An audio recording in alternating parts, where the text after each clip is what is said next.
Good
morning. Welcome to the King's Report News Hour for the 27th day in the 7th month, the 16th year of Changi.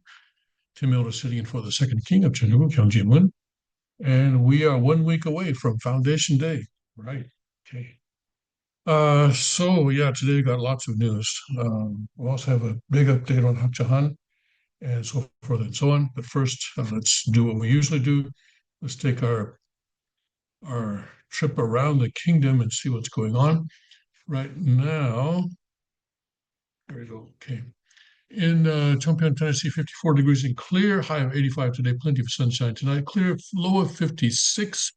Father's hometown, Cheongju, North Korea, or at least what's today North Korea, in the North Pyongan province, 62 degrees right now and clear, overcast and 53 for a low tonight, and tomorrow getting up to 71, considerable cloudiness with a couple of showers in the afternoon.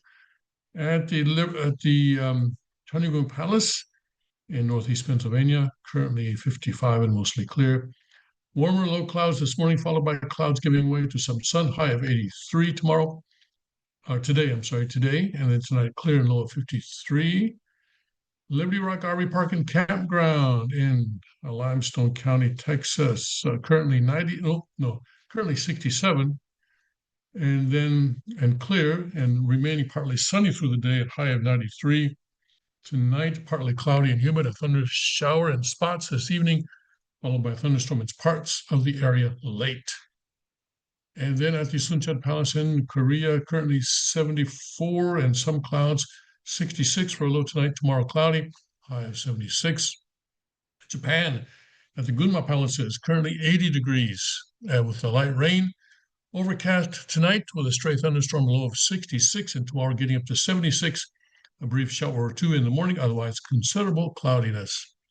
And in Ilan, Taiwan, it is currently 86 degrees. And tonight getting down to 78 with cloudy skies. Currently it's overcast and so remaining cloudy during the night, I guess.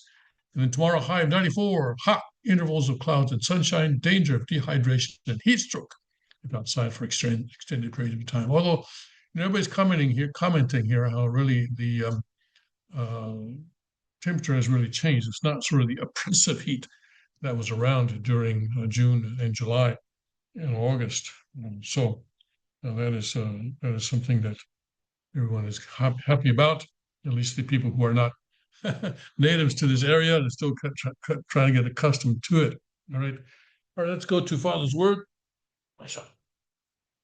And let's see where we are today. We're in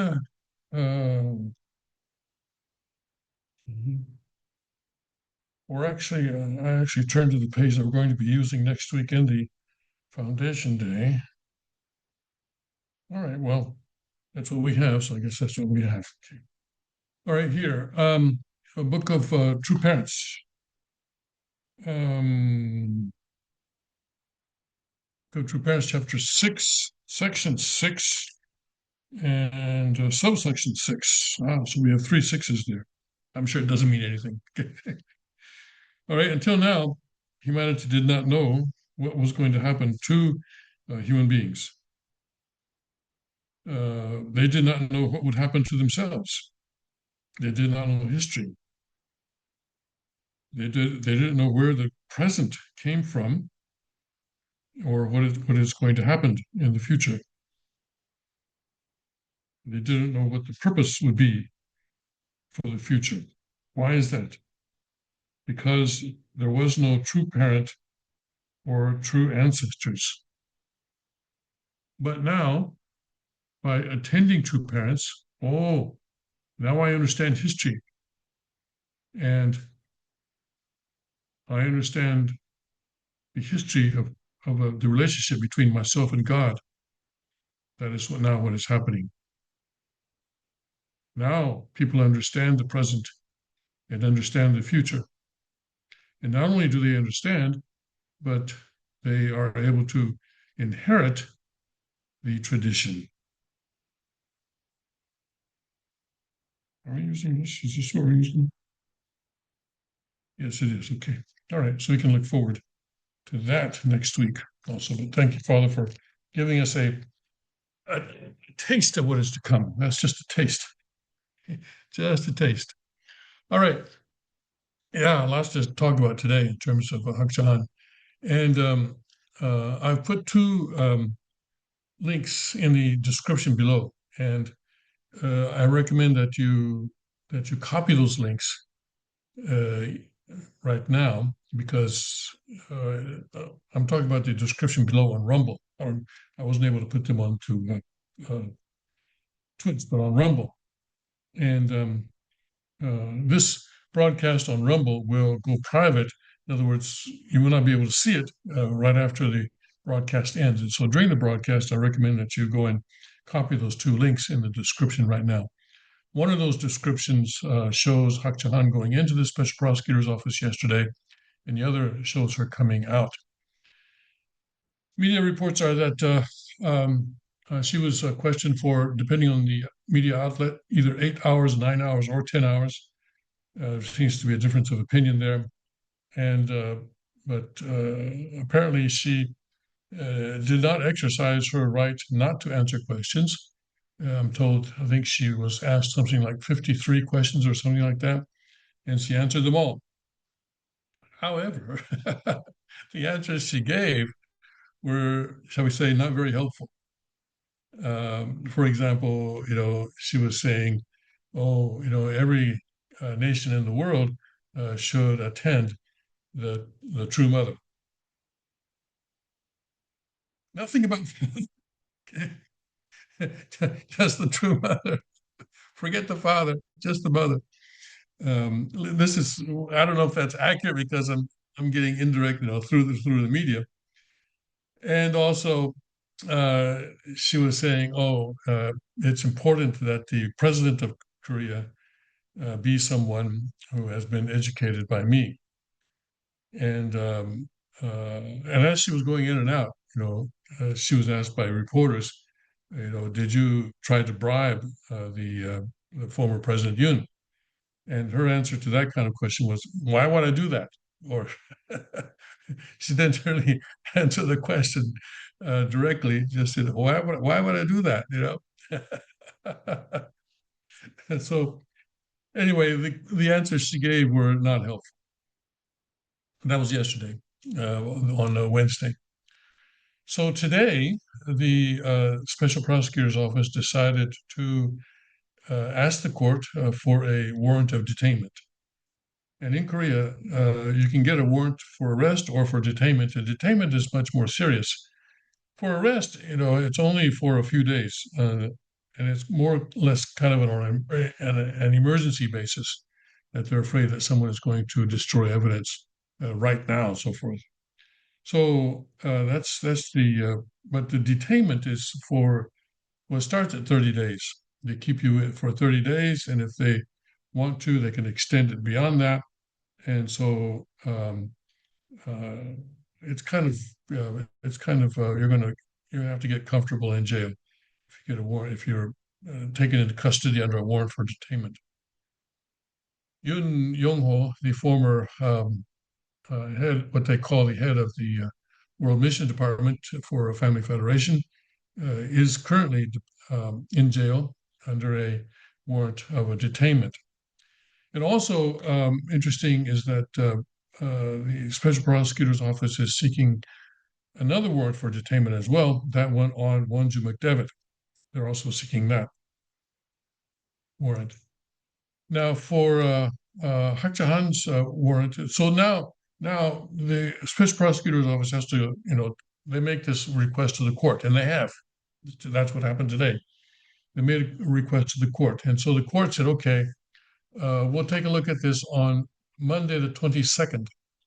Monday the 22nd is when the court is going to take a look at the warrant for Hak Ja Jan's detainment, and she's required to be there, as I understand. She's required to be there, and the judges will ask her a question. I think usually in Korea there are three judges, but I think either one, I don't know if this is going to be the case here, but one, two, or three judges, something like that. Anyway, she'll be asked questions directly by the judges. And then she will be escorted, I believe, to an anteroom where she will sit while the judges decide her fate. And if they say, "No, we're not going to issue the warrant for detainment," then she goes home. But the investigation continues. It's just an investigation without detainment. If they grant the warrant for detainment, then she goes to jail directly from that room. They take her into custody right there, and she goes to jail. And it's most likely for a minimum of 30 days. And I was saying before that I was skeptical that they were going to put an 83-year-old woman who is not in good health, that they would put her in jail. I've been skeptical about that, but she has not helped her case very much at all. And also, I understand what the Washington Times, people at the Washington Times are trying to do, and they're probably trying to do it because, they're probably doing it because they're under pressure from Hak Ja Jan. She's telling them, "Hey, I'm in trouble over here. What are you guys doing? What are you guys doing to try and help me to get out of this situation? I understand this is what she's communicating to them, but um, you know, um, I don't think it's been helpful. I think it's been counterproductive. What they had, who did they have recently? They had Rubio, right? Or was it? No, no, Pompeo. That's right, Pompeo. Pompeo. They had Pompeo sort of making a post on her behalf, and they had someone else also, right? I forgot who it was. I think previously Pence also said something in her favor, and of course Newt Gingrich has published an op-ed piece and stuff like that. Um, but this kind of external pressure is actually counterproductive in Korea, in my opinion, especially now. I mean, it would have been anyway, but especially now after what happened in Georgia, where uh, 330 plus, or I think anyway, more than 300 South Korean workers were detained by ICE and had the Korean government had to send a charter airplane to pick them up and bring them home. Um, and so this has been covered in the South Korean media in a very unfavorable light. And so I think many people right now in South Korea are very upset with America. And so I'm inclined to do any favors for Pompeo or Gingrich or anybody else who, uh, uh, in their eyes, represents America. All right. So So right now, it's hard to say what the judges are going to decide.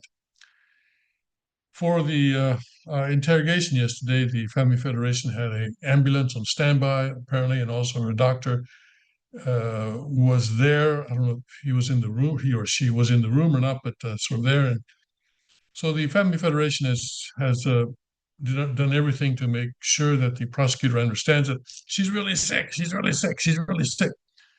And I don't know. They even have they have the documents from the hospital and stuff like that that they've shown prosecutor, but prosecutor really wasn't buying it, I guess.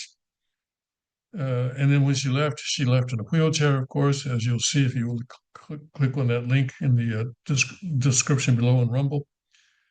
So um, I don't know what's going to happen on Monday the 22nd. I think it's kind of up in the air, right? Wonju at this point, I thought she was going to, I thought she had somehow made a deal that she was not going to go to jail, and she may still escape jail. But yeah, and I don't know when her case is going to be heard, perhaps on the same day, perhaps on Monday. But the media here is focused, almost entirely on Hak Ja Jan and her, what in their mind is really, well, in ours too, nonsensical, crazy statements. Okay. I saw one headline that said, "Oh, we really dodged a bullet. South Korea almost became Cheonryuk." But you got to remember, her idea of Cheonryuk is a dictatorship, right? That's her idea of Cheonryuk. If you've ever seen the Family Federation's version of the Cheonryuk Constitution, it is a dictatorship, and you can lose your citizenship, I believe, by speaking out against the government. Or it's not even a government; it's a church constitution imposed on a nation. Is the way I read it. So anyway, the media is anyway having a field day right now, and I'm sure that they'll keep uh, coming up with all sorts of stories between now and Monday because they want to keep the story fresh in people's minds. So we'll see what happens on Monday. All right. In the meantime, she is right now, as far as I know, back in her palace in Chongpyeong, and Wonju, I'm sure, is sleeping in her own bed tonight, and we'll see what happens on Monday. Right. Okay. All right. So that is what is happening there. Okay. Now, uh, I wanted to segue kind of into this story about Lee Jae-myung um, saying he gave an interview to Time magazine, okay, and he says South Korea will stand together with the U.S. in global order, but needs to manage ties with China. So this guy is very slippery. And let's see, do I have my VPN on? Make sure I do before I launch into something like this. Let's see here. Yes, I do. Okay, where am I? Okay, I'm in the US. All right. Okay. Okay. All right. So this guy's very slippery. And right now, of course, he has the majority in the legislature, and he also has the majority on the Constitution Court. In other words, they're all from his party. And of course, he also controls the executive office. And so basically, this one man now controls all branches of the South Korean government. And the one thing that he still cannot do is he cannot start the process to amend the Constitution. But he seems to be working toward that goal. And uh, this is one of the benefits for him of going after Hak Ja Jan, right? Because part of her, uh, one of the allegations against her is that she gave an illegal political donation to uh, a member of the Conservative Party, and he has already been arrested. Uh, and I think he may, I'm not sure if he's in jail or not, but anyway, he's denying it. He's denying it. He says, I went to Chongpyong and I met Hak Ja Han. I even bowed before her in the sort of the in the custom of the Unification Church because that was what I was expected to do. Um,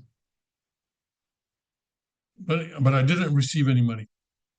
Didn't I didn't do anything improper. But the special prosecutor's office investigating that aspect. That's another special prosecutor, by the way, investigating that aspect has charged him with accepting bribes and from Hak Ja Han. And so then that if he's convicted, then that would reduce uh, um, the minorities. Right now, the Conservative Party is in the minority, and they have just enough seats right now to prevent the majority from moving to amend the Constitution.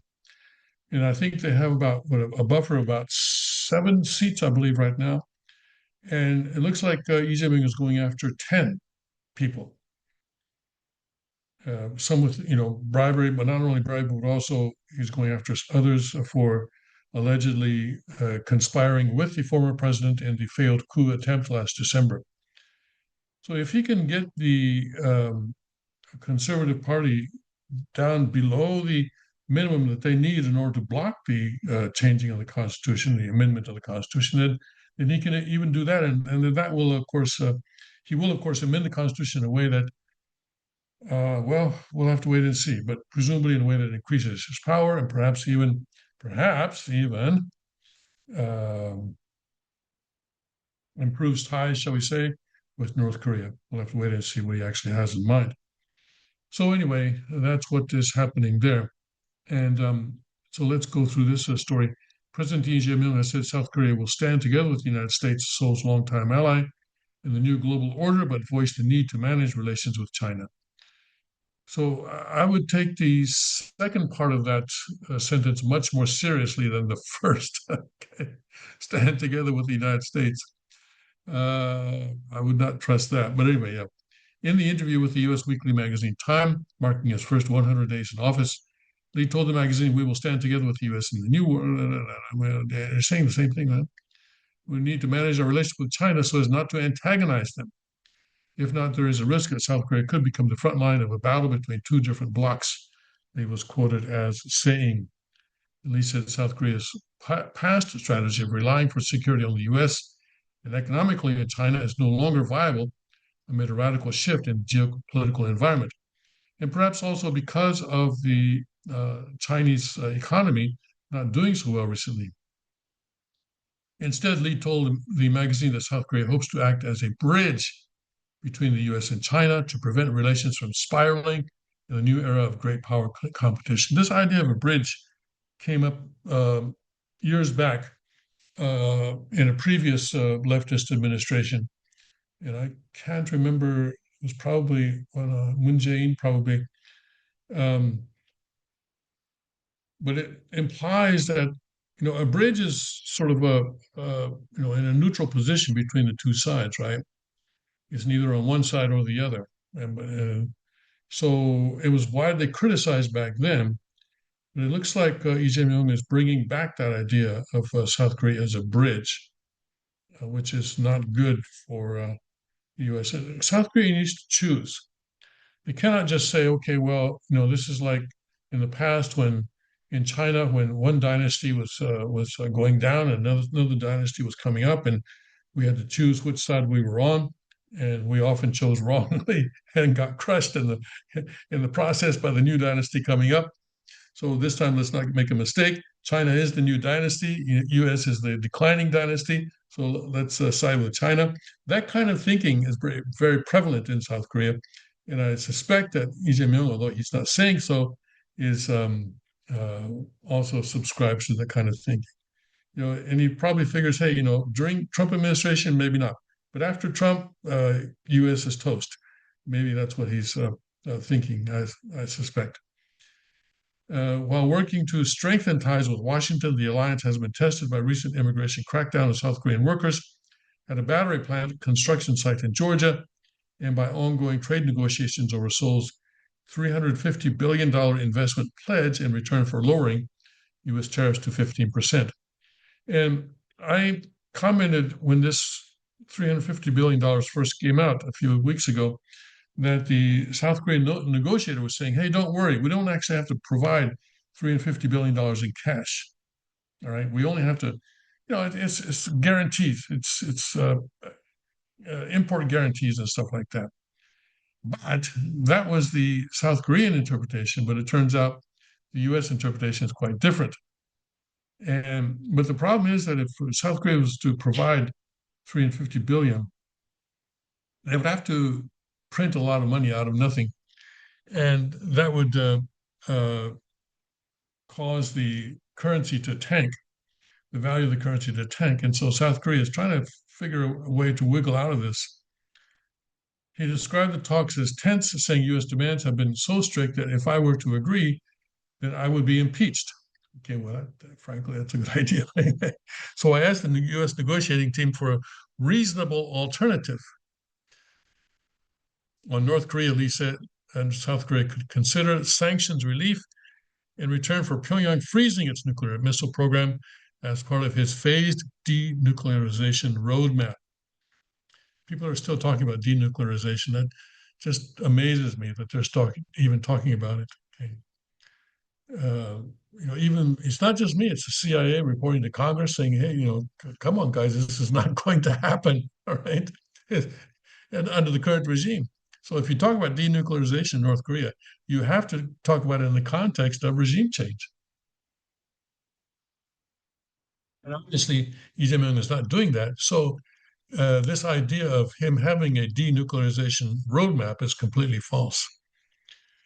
Lee threw his support for negotiations to partially ease or lift sanctions on North Korea in exchange for a three-stage process: suspension, reduction, and finally denuclearization. It's amazing to me that he can say this with a straight face. And the reporter, come on, I'm sure the reporter must know that this is completely BS. Uh, yeah, North Korea may suspend in return for sanctions relief, uh, so that they can, and they've done this in the past. They'll agree to something, and then eventually they'll break it, right? And in the meantime, though, between the agreement and the breaking, they get money and they get more technology. And right now, they have no motivation because Russia is helping them with their missile program and maybe even their nuclear program. As our short-term goal, we should stop their nuclear and missile programs, and we might be able to compensate them for some of these measures. Yes, that's right. uh, this has been done over and over again, and I don't know why, why, why, they keep doing the same thing and it keeps failing, and then people keep acting as if, oh, I have a good idea. No one's ever suggested this before. Let's give them money. Ah,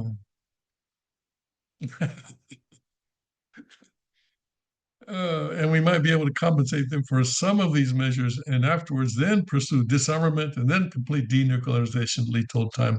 I believe that President Donald Trump would be on the same page. Only if President Trump, you know, uh,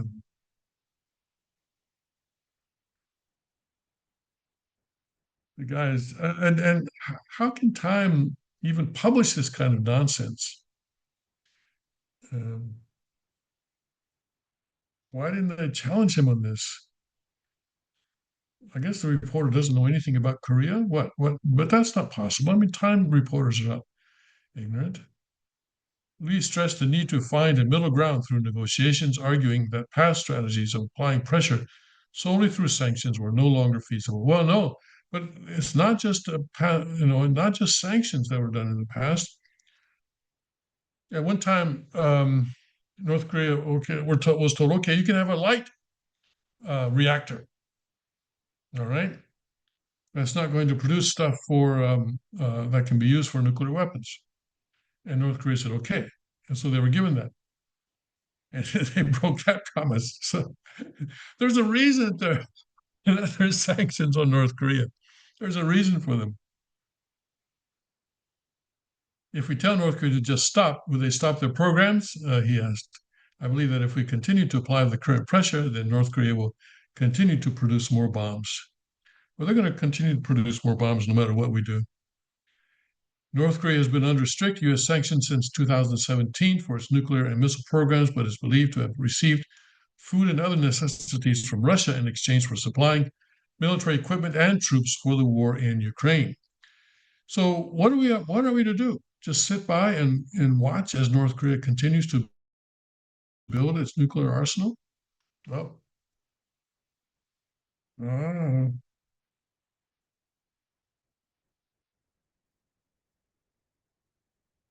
tough decision. Oh my goodness. And they even called it the bridge. Rebooting South Korea and courting Donald Trump by Charlie. Is that Charlie? Charlie Campbell.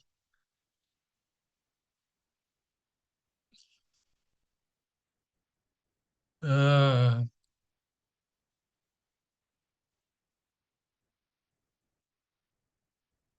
online interview story released September 18th. Okay. All right. Well, so that's the Time interview piece here.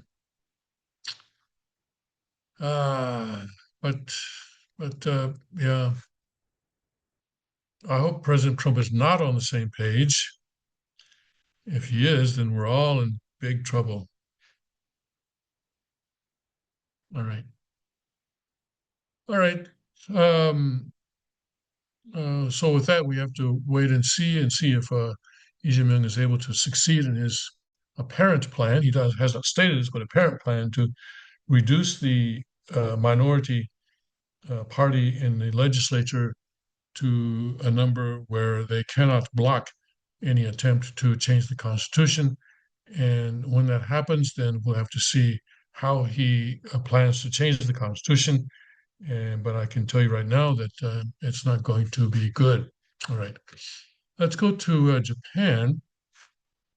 And remember, in Japan, the current prime minister resigned, and so both as prime minister and also as leader of the party. And so now they are in the process of picking a new leader who may or may not become the next prime minister, because they're also the LDP, the Liberal Democratic Party, has been reduced by election, in the process of elections, to a point where they may or may not be able to choose the next prime minister themselves, as they've done in the past. And I wanted to do this story because normally I wouldn't, get too much involved in this kind of a story, but this candidate, Sanae Takaichi, is one that our Blessed Center families in Japan have been supporting. And we want to pray for her. Uh, our brothers and sisters in Japan believe that she is um, the next most appropriate person to be the next leader of the LDP and of the government to become prime minister. And many people have referred to her as the female Abe. Yeah, Abe, of course, was hold on a second. I got a mosquito here. Okay. As the female Abe. So, and this is her. She was in the last election, and she had a pretty good showing, but she lost in a runoff election in the runoff stage of the election process. So let's see what's happening with her now. Sanae Takaichi, a veteran Japanese lawmaker and fiscal dove, said on Thursday she would run in the ruling Liberal Democratic Party leadership race on October 4th to replace outgoing Prime Minister Shigeru Ishiba. Takaichi, who hopes to become Japan's first female prime minister, is seen as a frontrunner in the race, along with Farm Minister Shinjiro Koizumi. She said she would hold a press conference on Friday to explain her policy stance. Prime Minister Ishiba announced his resignation this month to take responsibility for a series of bruising election losses after being in office for less than a year. Reports since then that Takaichi could go for the job have roiled financial markets, as the former Internal Affairs Minister has been a vocal proponent of government stimulus and monetary easing.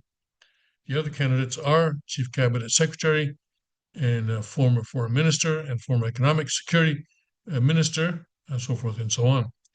So now, front runner means that she is likely to win the initial vote, right? The first vote.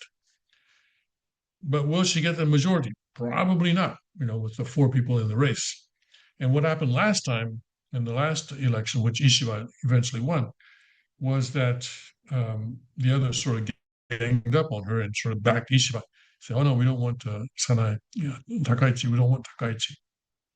And the problem that she faces is that for the LDP to be able to form a government, they need the support of at least one other party. And the party that they've been working for until now is a pro-China or friendly towards China, very friendly towards China party that does not like Takaichi. And so we will see what happens with them. It's possible that there is another conservative party in Japan now, and we'll see how the numbers work out. But currently, Japan has a minority government, meaning that although the LDP is in the minority, they're still the largest party, and so they are able to name a prime minister. But in order to get legislation passed, they have to have votes from other parties. So it's a bit of a complicated situation, which you often get, or sometimes get in a political system that has a prime minister and multiple parties. Okay. All right, so that's what's going on in Japan. Let's go back to the US here. And I want to do this one on President Trump.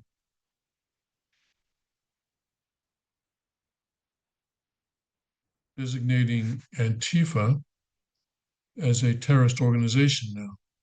Okay. About time, you would say, wouldn't you? President Donald Trump announced on Wednesday that his administration would be designating the far left radical activist group Antifa a terrorist organization. And he announced this on Truth Social. I am pleased to inform our many USA patriots that I am designating Antifa a sick, dangerous, radical, left disaster. It's a major terrorist organization, Trump wrote. I will also be strongly recommending that those funding Antifa be thoroughly investigated in accordance with the highest legal standards and practices. Thank you for your attention to this matter. A White House official later told CNN that the designation is just one of many actions the president will take to address left wing organizations that fuel political violence. The president's move comes in the wake of conservative activist Charlie Kirk's assassination at Utah Valley University last week at the hands of young men allegedly animated by left wing ideology.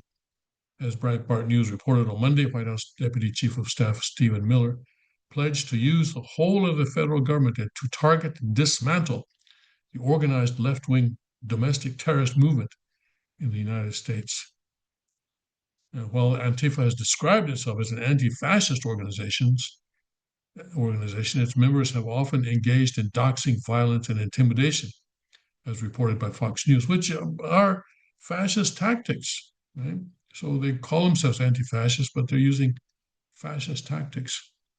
The bullet casings found near the suspected weapon used to assassinate Charlie Kirk were engraved with "Hey Fascist, Catch" and Bella Ciao Ciao, which stems from an anti-fascist song popularized by the Italian resistance during World War II, per Fox News. Right. So they changed. This is the common leftist tactic of reversing the language. So right is left, good is bad, evil is good, good is evil, and so forth and so on.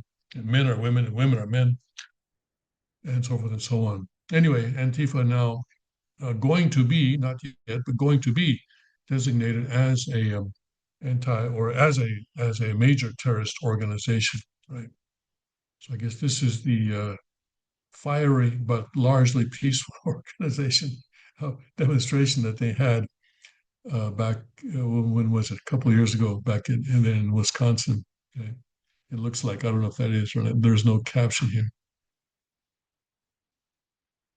New York, November 2020, New York City, it says. All right. So I guess it's not Wisconsin. All right. So let's take a look. Actually, I wanted to do this story. Um, actually, let's go to another one I had here. Yeah, okay. I wanted to do this story on Newsmax. I've been holding these for a while. And okay, let's do this one first. Oh no, oh no, oh no. Oh, this is a premium report. Okay, well, I guess we're not going to do that. Low budget operation here, sorry. All right. And I guess we are going to go to this one after all. Okay. So this is an Epic Times story. The radicalization of suspected Charlie Kirk assassin, a key focus.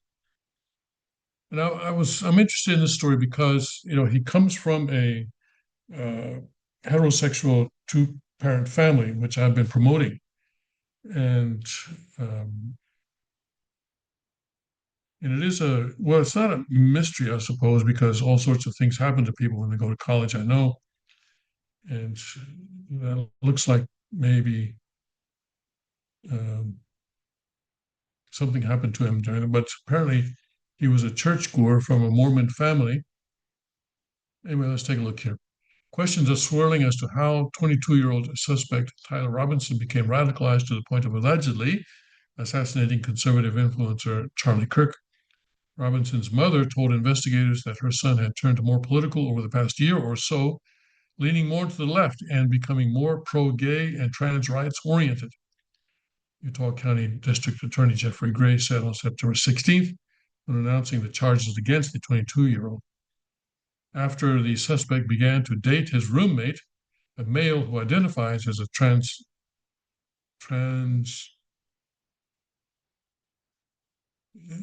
is that really a word? Trans G pos or is that a word? Anyway, I think they meant to say transgender, but anyway, transgender female. Gray said it resulted in discussions with family members, including his father, who holds very different political views. In a conversation with his mother before the shooting, Robinson noted that Kirk would be holding an event at Utah Valley University, which he described as a stupid venue, and accused the conservative commentator of spreading hate, according to Gray. Messages so engraved, we know about those messages already. Asked whether Kirk alleged assassin acted alone, President Donald Trump told news reporters that he didn't know, but that he believed that online contacts influenced him. It looks like he was radicalized over the internet, the president said on September 15th. Authorities allege Robinson drove about 250 miles from his normal locales to Utah Valley University on September 10th, ascended to a rooftop, then fired at Kirk as he spoke with college students about current issues. Kirk, a 31-year-old father of two, died shortly thereafter.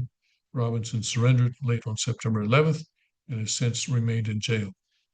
He was charged on September 16th with aggravated murder, felony discharge of a firearm, causing serious bodily injury, 2 obstruction of justice counts, 2 counts of witness tampering, and 1 count of violent offense committed in presence of a child.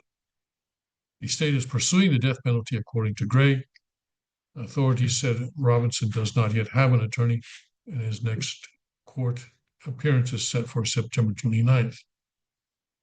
People who hail from Robinson's stomping grounds say they, like many others, are puzzled as to how and why a bright young man from an outstanding family of faith turned into the alleged assassin of the conservative commentator. The Epoch Times visited 2 places in Washington County, Utah, where Robinson, 22, went to school and lived. At his college in St. George, schoolmates eschewed some of the same questions, echoed some of the same questions raised by his neighbors a few miles away in Washington City, while investigators continued gathering evidence of his alleged crime motive and any possible co-conspirators. A 9-year resident of Pineview Estates in Washington City told the Epoch Times that she hadn't seen the Robinson family as often in recent years, but she said, "From what I know, they're just a good family, an amazing family." She and others asked not to be identified over privacy concerns. Robinson's parents convinced Robinson to turn himself into the police, according to Gray. Neighbors commented on how that would have been incredibly difficult to do as a parent.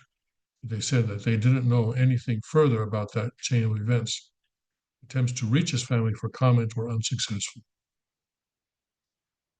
Robinson has 2 younger brothers, and his parents have been married for about 25 years, according to social media reports.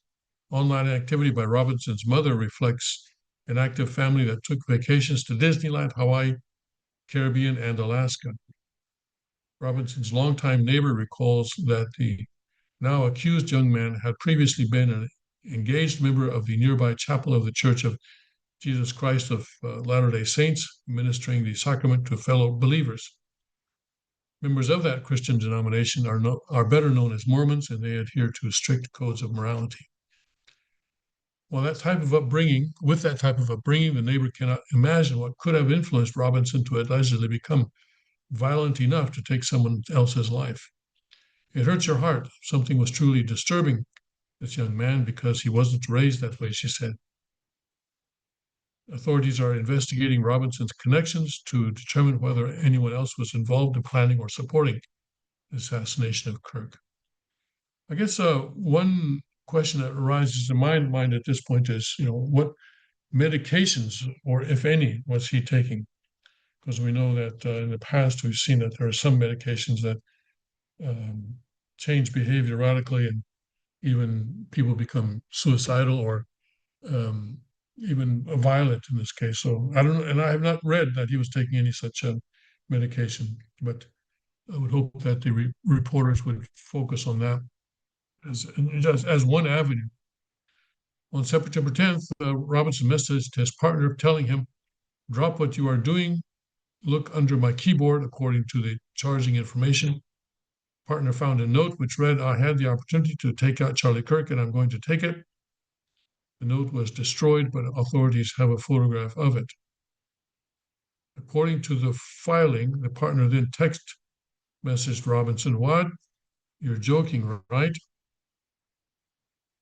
Robinson replied, "I'm still okay, my love, but I'm stuck in Orem for a little while longer yet. Shouldn't be long until I can come home, but I gotta grab my rifle still. To be honest, I had hoped to keep this secret till I died of old age. I am sorry to involve you." The partner then asked, "You weren't the one who did it, right?" Robinson replied, "I am. I'm sorry." So I'm confused here. Why did he leave the rifle in the woods only to tell his roommate later on that he had to go back and get it? It seems like well, something that requires explanation, to say the least. When the partner asked why Robinson did it, he replied, "I had enough of his hatred. Some hate can't be negotiated out." The partner also asked how long Robinson had been planning the attack, to which he replied, "A bit over a week, I believe." Robinson did discuss his trying to retrieve the rifle, saying, "I'm worried what my old man would do if I didn't bring it back, didn't bring back Grandpa's rifle." Um, yeah, so again, why did he leave it there in the woods in the first place? Why not just keep it with him? What was preventing him from keeping it with him? The engravings on the bullets, Robinson said in another message, are mostly a big meme. In another message, Robinson said, "My dad wants photos of the rifle. He says Grandpa wants to know who has what. The feds released a photo of the rifle, and it's very unique. He's calling me right now, not answering."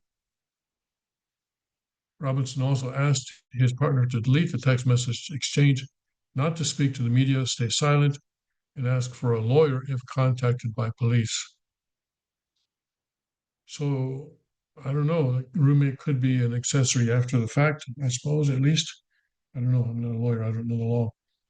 Investigators have not yet publicly identified a specific motive. When asked by a reporter whether transgender issues played a role in Robinson's motivation, Gray declined to answer and referred to the information in the charging document.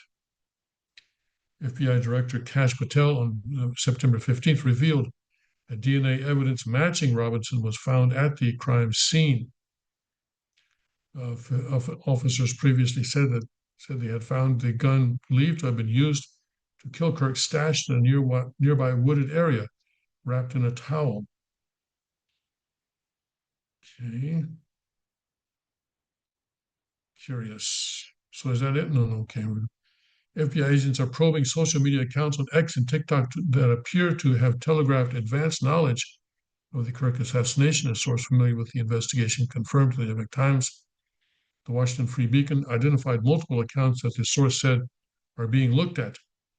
The Epic Times was unable to independently obtain screenshots of the posts that are raising suspicion, but one such posting a week before the assassination stated that a shooting of Kirk on September 10th would be funny. A separate post on August 10th, a full month prior to the shooting, predicted that September 10th would prove to be a very interesting day. After the shooting, the account owner wrote, "I plead the Fifth," referring to the Fifth Amendment right to remain silent and avoid self-incrimination. The third social media account, which appears to follow Robinson's roommate, commented on the August 10th post and mentioned seeing Tyler on June 30. Authorities are investigating more than 20 people who chatted with Robinson in an online Discord chat room, Patel said at a Senate hearing on September 16th. Discord is a chat app that is generally used for gaming, but it can be used to communicate through private servers.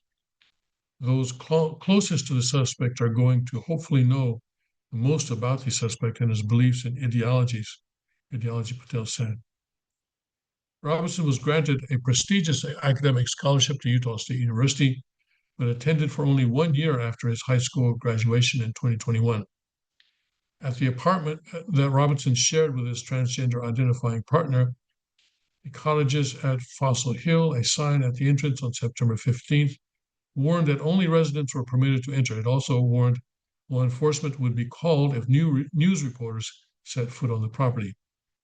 Three apparent TV news crews perched high on a hillside overlooking the complex in St. George, Utah, a few miles away from Pine View Estates neighborhood.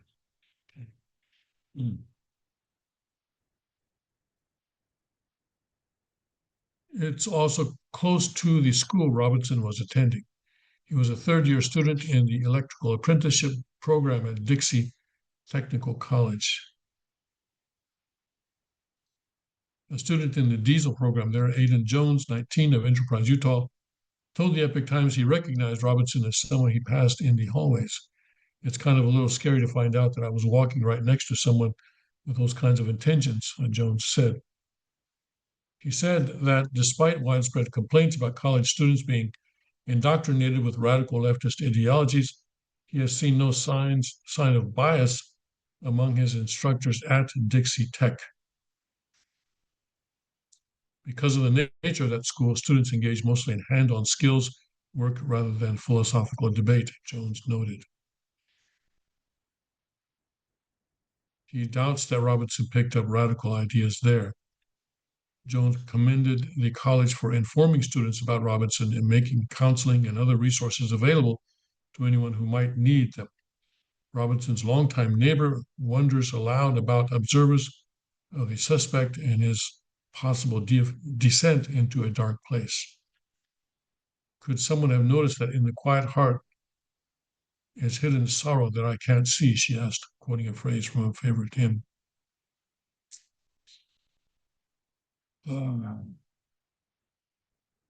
Doesn't really answer any of the questions that are in my mind, does it? Just sort of gives some information about Robinson, but he says he was planning this attack for a week. For a week, I guess he says. So, what happened the week before? What happened that sort of initiated the process to start this attack? I'd be interested in hearing that. Um, as I said, what are the medications? What drugs? What I don't know. What cocaine? Was he taking cocaine? Was he taking any other drugs that mind-altering drugs? That could cause this. I think it's still completely a mystery as to how a church-going young man from a two-parent heterosexual family wound up committing, apparently, allegedly committed this crime.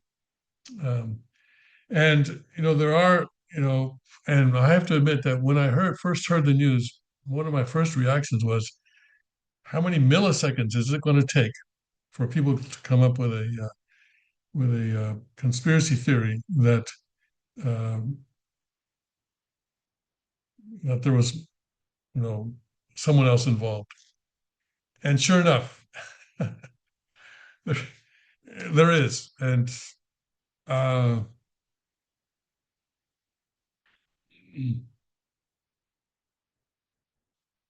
I understand, that people are inclined to disbelieve everything that comes from official sources. I understand how people can think that way. Um, I don't think that way. And uh, I mean, the guy says he did it, right? I mean, his roommate asked him, and he essentially confessed, and then he also confessed to his parents. And I don't think his father would have handed him over to the law enforcement unless he believed his son. And well, we'll see. We'll see.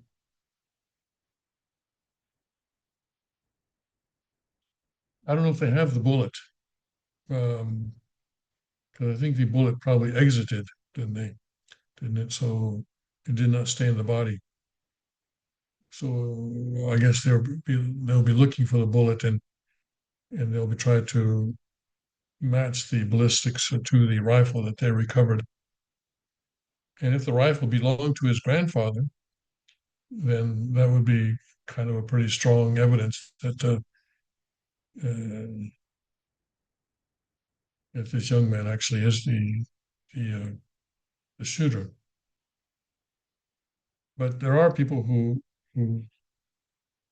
will immediately go to a theory other than what the government tells us, and strongly believe in it, largely because it's not what the government tells us. But they'll come up with all sorts of reasons here and there and everywhere. So, well, anyway, we'll see how this whole thing plays out. All right. Um, let's take a look at some of the headlines in the Newsmax here. In Newsmax here, Megyn Kelly is upset with Fox because Fox was banning Charlie Kirk, but now trying to pretend that they were with him all along. Okay.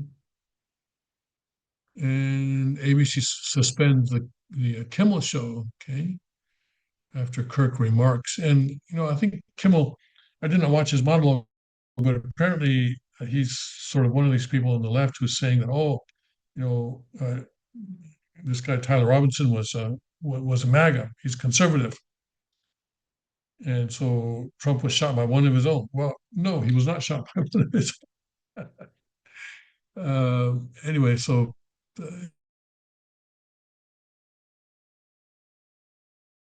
ABC has suspended his okay, and also talking about Trump's visit to state visit. Right?